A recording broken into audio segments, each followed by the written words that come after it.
Daghan kay nangutanan nako no nga nung dili na daw ko nila makita nga magpantalon, di sila kakita nga mag-shirt ko, bisan sa tanang panahon, naka-dress ko, bisan ako sa balay, naka-duster ko.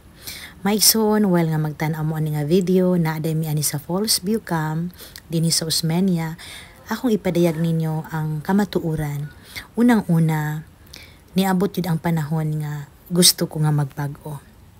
Then diya sa pagbago nako nga nakadungog ko sa pulong sa Ginoo. Nadungog yun nako o nabasa nako sa Biblia. Diya sa Deuteronomio 22 verse 5, basahan ninyo na. Sala sa usa ka babaye nga magsuot siya sa sinuotan nga panglalaki ug ang pantalon suot nga panlalaki man kana.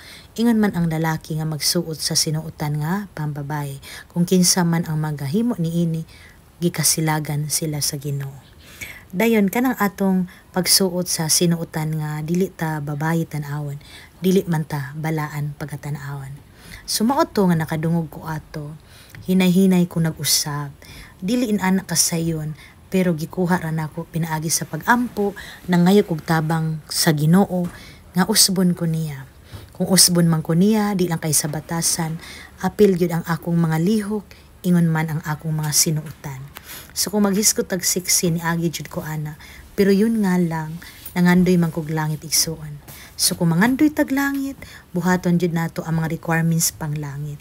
Dayon kanang pagsuot sa binabayi, dili lang kay sa panahon sa pagampo, di lang pud sa tanang panahon sa pagsimba, kundi sa tanang panahon kay kita babayi, ipakita jud nato nga babayi ta pagatan-awon. Nag-move on ako sa kalibutan nga naman. Unsa gay makuha nato ng tan-awon tang sexy, nagsabay ta sa uso, dahang mo-appreciate nato, dahang mingon og wow nato, pero di lang kutob. Unya di ta maluwas, no? Bahala tong inuntag burag angkan o unsa pa nilang makita nila daana, as long as sa mata sa Ginoo gikahimutan ta. Mo nay tinuod igsuon. Kay dili man gyud balaan pagkatan-awon kung kita magpakigol, makita pa na ato mga dughan, kay klibis ato mga sinuotan, kay na bang dare kay nga sexy kay ka, dili gyud na siya maayo.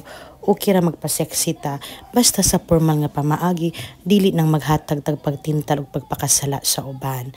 Hinaot nga yung maklarog masabtan. God bless. Bye-bye po.